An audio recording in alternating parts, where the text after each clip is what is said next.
नमामि बाबा भयार्तनाशकारकम। जमालपुर में श्री विंध्येश्वरी जी के यहाँ रहते हुए ही मैं एक बार बीमार हो गया। इन्फ्लुएंजा जोरों पर था और मैं भी उस चपेट में आ गया। बीमारी की अवस्था में मेरी प्रकृति और लोगों से कुछ भिन्न ही हो जाती थी। अगर बुखार 2 दिन लगातार रह गया तो दूसरे दिन संध्या से मिचली और कै होना शुरू हो जाता था। कभी कभी 20 या 25 कै हो जाता था।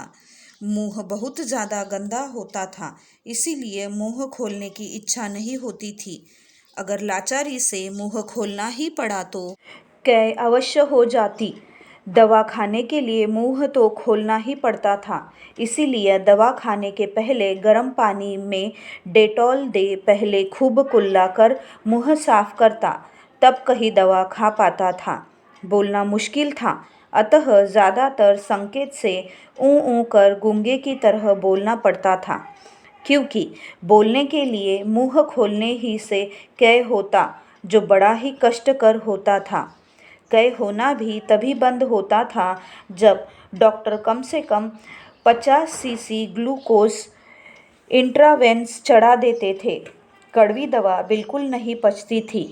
परमात्मा ने अजीब स्वभाव दे रखा था। मेरी बीमारी के इस स्वभाव से मेरे परिवार में भी 2 ही परिचित थे, परंतु मेरी परिचर्या 2 ही व्यक्ति कर पाते थे। एक तो मेरी पत्नी और दूसरा मेरा पारिवारिक सहायक। मेरी बीमारी में यही 2 मेरी सेवा कर पाते थे, परंतु ये दोनों मेरे गांव पर थे। इसीलिए मैंने श्री विंध्येश्वरी जी से आग्रह किया कि वे किसी एक अपने सहायक की मदद से मुझे अपने गांव पहुंचवा दे या तार देकर मेरे पारिवारिक सहायक को बुलवा दे। मेरा यह प्रस्ताव श्री विंध्येश्वरी जी को नहीं जचा और उन्होंने समझा कि शायद मुझे यहाँ तकलीफ है, इसीलिए मैं यहाँ से जाना चाहता था। उन्होंने मुझे गांव भेजने के विषय में तो सोचा तक नहीं। अब रही बात मेरे खास पारिवारिक सहायक को बुलाने की, श्री विंध्येश्वरी जी यह मानने को तैयार ही नहीं थे कि वे मेरी सेवा नहीं कर सकेंगे। अब लाचारी में मैंने चुप ही रहना बेहतर समझा। थोड़ी देर बाद मुझसे बगैर पूछे वे एक डॉक्टर को बुला लाए। डॉक्टर साहब ने मुझे देखा और नुस्खा लिखने लगे। मैंने डॉक्टर साहब को बताया कि डॉक्टर साहब, ऐसा मिक्सचर या गोली नहीं दोगे जिसका स्वाद खराब हो, नहीं तो दवा पी या खा नहीं सकूँगा। डॉक्टर साहब नुस्खा लिखकर चले गए। श्री विंध्येश्वरी जी भी डॉक्टर साहब के साथ गए और लौटे तो साथ में ढेर सारी दवा और ढेर सारे फल उठा कर ले आए। अब तक मेरा मुंह गंदा होना शुरू हो गया था। बार बार थूकना पड़ रहा था। गोली वाली दवा तो मैं किसी तरह निगल गया, पर मिक्सचर पीने की हिम्मत ही नहीं पड़ती थी। श्री विंध्येश्वरी जी के बार बार आग्रह करने पर एक खुराक किसी तरह पिया, परंतु वह तुरंत ही कै हो गया। शाम को श्री विंध्येश्वरी जी पूज्य बाबा को लिए पहुंच गए। पूज्य बाबा को देख मैं उनको प्रणाम करने के लिए उठने लगा तो पूज्य बाबा ने मुझे रोक दिया और लेटे रहने का आदेश दिया। कृपा सिंधु बाबा एक कुर्सी पर बैठकर बताए कि विंध्येश्वरी कह रहा है कि तुम घर जाना चाहते हो या अपने पारिवारिक सहायक को बुलाना चाहते हो। मैंने कहा, बाबा, बीमारी की स्थिति में मेरा स्वभाव कुछ ऐसा हो जाता है कि मेरी पत्नी या मेरे पारिवारिक सहायक के अलावा दूसरों को मेरी देखभाल करने में बहुत ही असुविधा और कठिनाई होगी। मेरा स्वभाव आपसे छिपा तो है नहीं। पूज्य बाबा ने कहा, परंतु विंध्येश्वरी चाहता है कि वह तुम्हारी सेवा करे। मैंने कहा, बाबा, श्री विंध्येश्वरी जी के लिए यह अति कष्टकर होगा।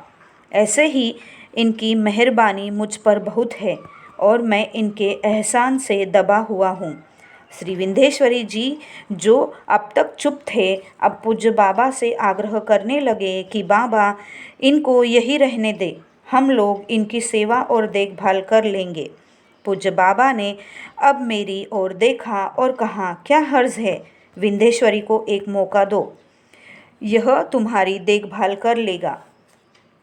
अब रही बात तुम्हारी मिचली और कै होने की, तो तुम दवा न लो, सिर्फ मौसम्बी का रस और नींबू पानी लो, ठीक हो जाएगा। ऐसा कह पूज्य बाबा टहलने चले गए। दवा छोड़ देने की आज्ञा से मुझे प्रसन्नता तो अधिक हुई, परंतु मन में भय लगा हुआ था कि मिचली और कै का क्या होगा। इतने में श्री विंध्येश्वरी जी पूज्य बाबा को छोड़ वापस आ गए और हंसते हुए एक गिलास मौसम्बी का रस तैयार कर ले आए।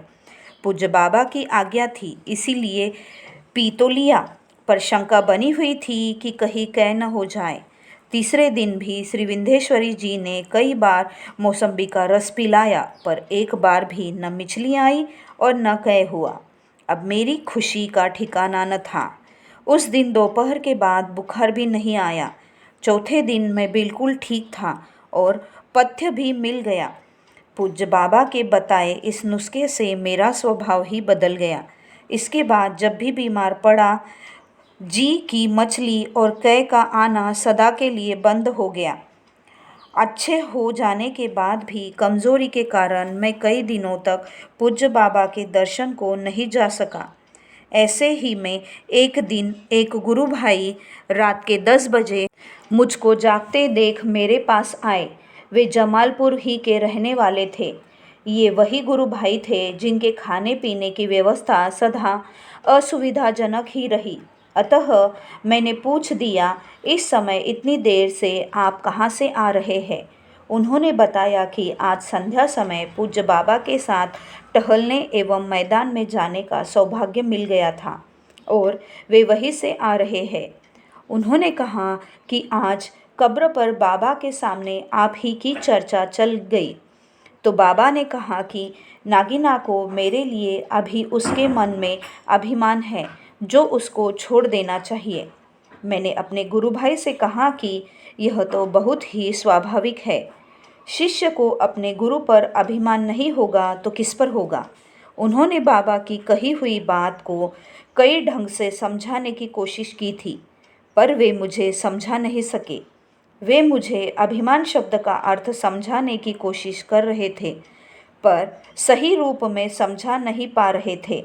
उनके चले जाने के बाद भी मेरा मन अभिमान शब्द को लेकर उलझा रहा। 2-3 दिन के बाद जब मैं बिल्कुल स्वस्थ हो गया तो मैं पूज्य बाबा का दर्शन करने उनके निवास पर गया और उस दिन साथ साथ टहलने भी मैदान में गया। वही कब्र पर मैंने अभिमान वाली बात का जिक्र कर दिया। पूज्य बाबा ने कहा, हाँ, साधक को गुरु के प्रति अभिमान की भावना भी त्यागनी होगी। मैंने कहा, बाबा, शिष्य को अगर अपने गुरु के लिए अभिमान नहीं होगा तो फिर किसके लिए होगा? यह तो बड़े गौरव की बात है कि मुझे अपने गुरु के लिए अभिमान है।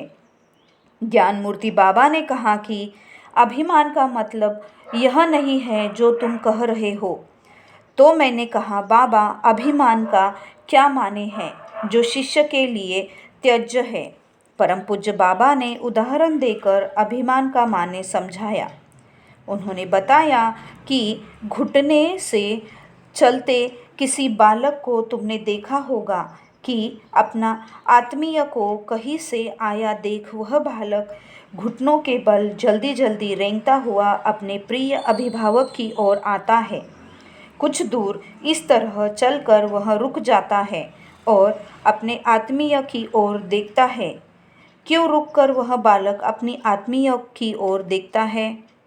अब वह बालक चाहता है कि मैं तो इतनी दूर घुटनों के बल दौड़कर आया, अब आप मुझे लपक कर गोद में उठा लो। यही रुक कर देखना और समझना कि अब आप लपक कर मुझे गोद में उठा लो को संस्कृत में अभिमान कहते हैं। यह अभिमान यद्यपि पूर्णतः निर्दोष है, तथापि साधक और शिष्य के लिए त्यज्य है। आज प्रथम बार मैं अभिमान शब्द का गुण माने बाबा कृपा से समझ पाया, परंतु इस अभिमान को छोड़ना किसी साधक के लिए क्या इतना आसान है? साधक के शुरू के जीवन में तो ऐसा सात्विक अभिमान उसके लिए बहुत बड़ा संबल होता है।